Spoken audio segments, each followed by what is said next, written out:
तो हम लोग ओजोन के बारे में डिस्कस कर रहे थे कि ओजोन क्या है। तो ये ओजोन का रेजोनेंस हाइब्रिड है। पिछले क्लास में ये सब हम लोग डिस्कस कर चुके थे। तो अब हम लोग ये बात कर रहे हैं कि सल्फ़र के बारे में कि सल्फ़र क्या है। तो सबसे पहले देखते हैं कि सल्फ़र जो होता है किस किस फॉर्म में होता है। तो सल्फ़र के कुछ इम्पॉर्टेंट एलोट्रॉपिक फॉर्म होते हैं। तो सबसे पहली बात बोले तो सल्फ़र जो होता है उसको हम दो कैटेगरी में कैटेगराइज कर सकते हैं।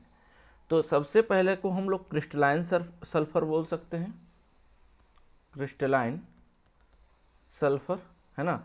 हम लोग सॉलिड स्टेट में पढ़ चुके हैं क्रिस्टलाइन के बारे में, क्रिस्टलाइन सॉलिड के बारे में, तो उसी फॉर्म में ही होता है। दूसरा जो होता है वो एमॉर्फस सल्फ़र होता है। दूसरा कौन सा होता है? Amorphous sulphur.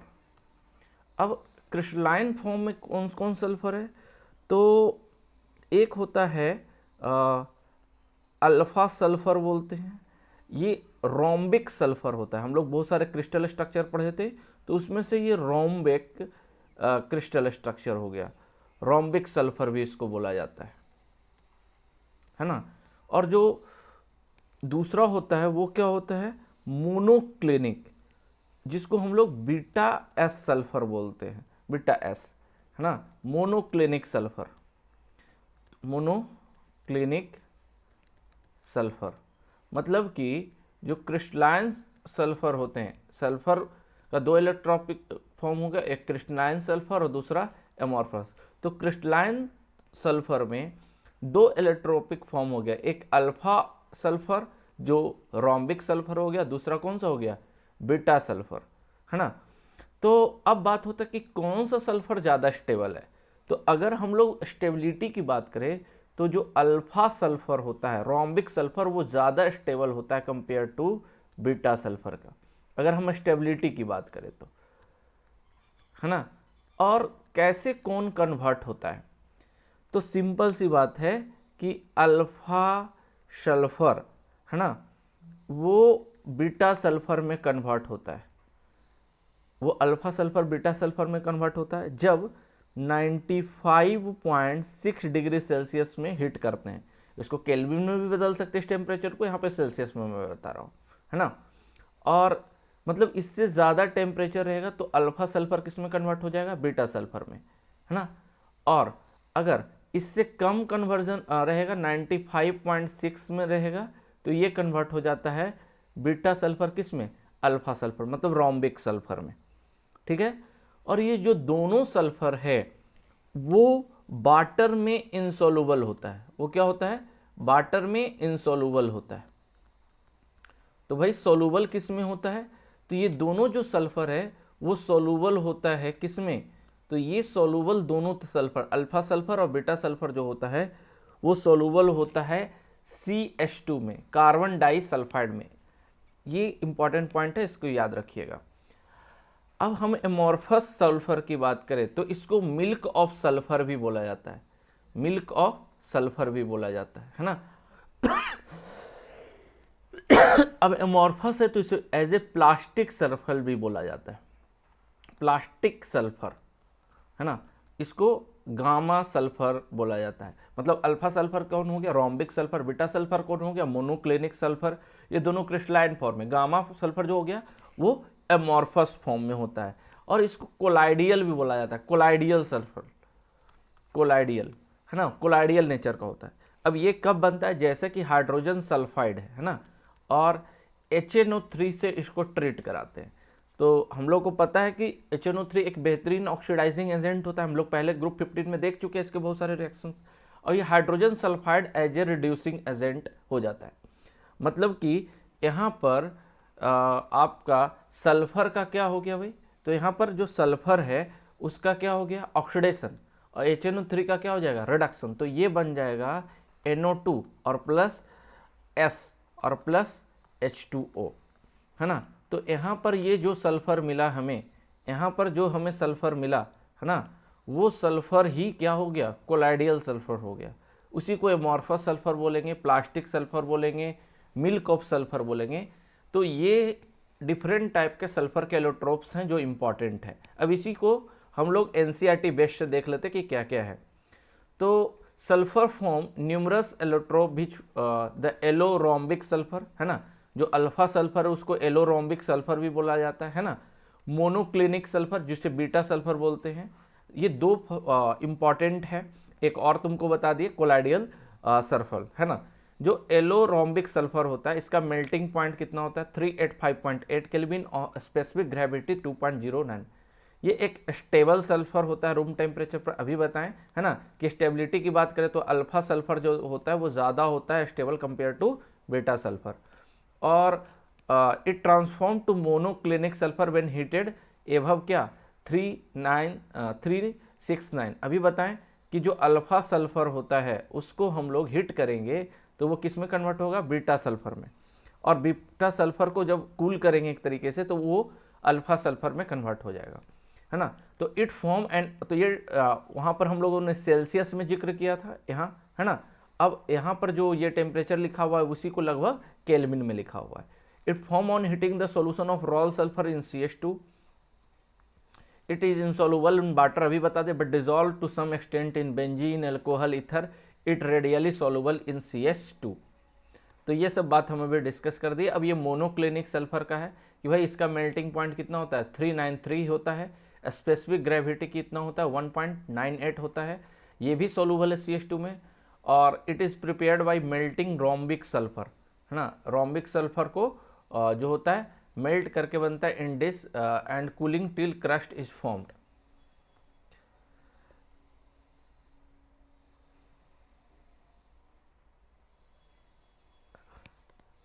On removing the crust, colourless needle shaped crystal beta sulphur are formed. वही बात है कि मतलब भाई इसको हम लोग डिश पे गर्म करते हैं रोम्बिक सल्फर को, फिर कूल करते हैं तो हमको क्या मिलता है, मोनोक्लिनिक सल्फर मिलता है।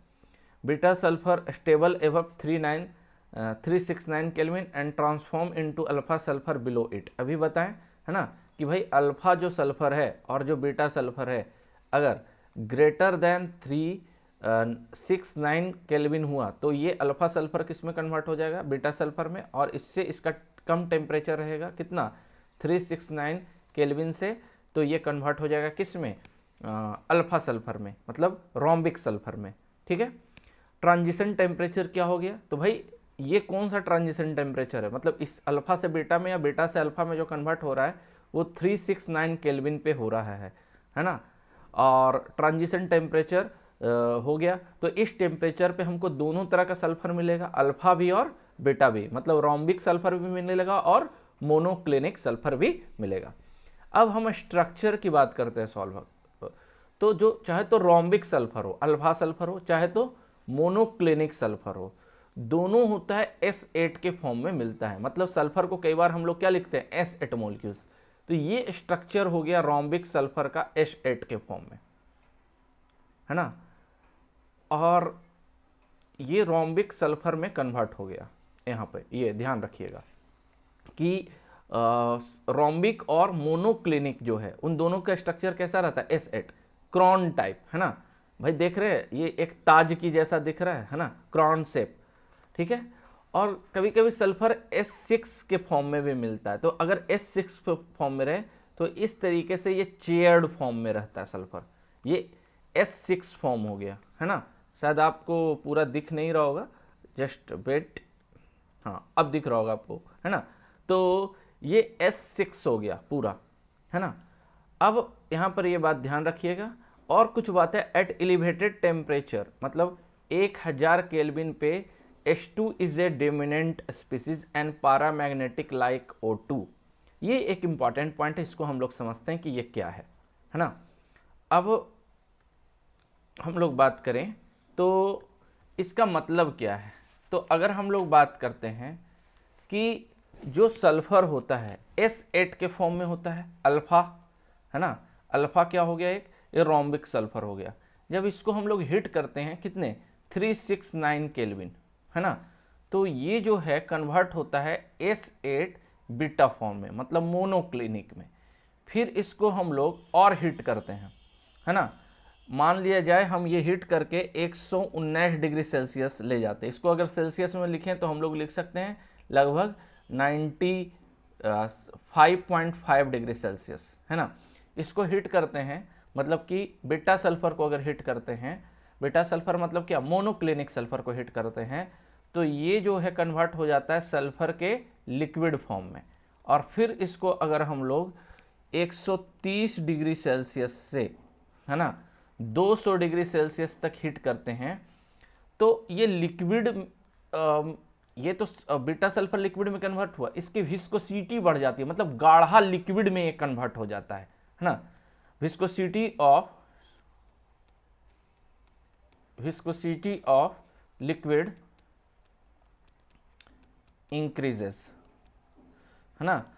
और जब इसको फिर ग्रेटर देन 200 डिग्री सेल्सियस से गर्म करते हैं, तो इसका जो विस्कोसिटीज होता है, इसका जो विस्कोसिटी होता है वो क्या होता है, वो डिक्रीज हो जाता है। विस्कोसिटी ऑफ लिक्विड डिक्रीज, जो गाढ़ापन होता है वो क्या होता है, खत्म हो जाता है। हमको ऐसे, हम लोग को भी ये पता है कि भाई विस्कोसिटी क्या होता है, the resistance of flow. Temperature बढ़ाएं, जैसे हनी है और वाटर है तो ज़्यादा विस्कस है। विस्कस क्यों होता है, इंटरमोलिकुलर फोर्स ऑफ अट्रैक्शन ज़्यादा होता है। तो टेम्परेचर बढ़ाने से काइनेटिक एनर्जी बढ़ता है, और काइनेटिक एनर्जी बढ़ने से विस्कोसिटी क्या होता है, डिक्रीज होता है। तो ये विस्कोसिटी क्या हो जाएगा, लिक्विड का डिक्रीज कर जाएगा। और ये जो वेपर फॉर्म में और फिर इसको हम लोग हीट करेंगे, तो जो सल्फर है वो H2 के वेपर फॉर्म में, जो H2 होता है जो भी हाई टेम्परेचर पे, मतलब अब बहुत ज़्यादा इसको हाई करेंगे तो क्या होगा, सल्फर का वेपर बनेगा, और जो सल्फर का वेपर बनता है वो H2 के फॉर्म में होता है। ठीक है, इसको याद रखिएगा। अब H2 क्या है भाई, O2 जिस तरीके से होता है पैरामैग्नेटिक, हम लोग MOTC इसको जानते हैं, है ना, हम लोग केमिकल बॉन्डिंग में पढ़ चुके हैं। O2 क्या है, पैरामैग्नेटिक। तो H2 जो होता है, जो वेपर में प्रेजेंट होता है, उसका भी नेचर क्या हो जाता है, पैरामैग्नेटिक हो जाता है। इस पूरे पॉइंट को ध्यान रखिए। अब इसी को हम लोग डिस्कस करते हैं कि which form of sulphur shows paramagnetic behaviour. तो वेपर स्टेट में जो H2 मॉलिक्यूल्स होता है ना, अभी बताएं कि पाई स्टार एंटी बॉन्डिंग में हो जाएगा। इसका MOT डायग्राम आप ड्रा कर लीजिए, आपको पता चल जाएगा। आई होप कि आप, हम लोगों ने अच्छे से केमिकल बॉन्डिंग में MOT को पढ़ा है।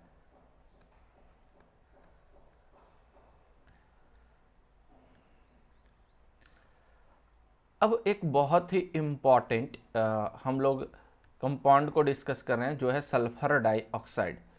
तो सबसे पहली बात है कि सल्फर डाइऑक्साइड का प्रिपरेशन किस तरीके से होता है, सल्फर डाइऑक्साइड को हम लोग कैसे प्रिपेयर करते हैं। तो अगर हम लोग बात करें कि सल्फर डाइऑक्साइड को हम लोग किस तरीके से प्रिपेयर करते हैं, तो जो सल्फर और ऑक्सीजन होता है ना, अगर सल्फर को हम लोग क्या करेंगे, हीट करेंगे ऑक्सीजन के प्रेजेंस में, तो इसका ऑक्सीडेशन होगा, तो SO2 का फॉर्मेशन होता है।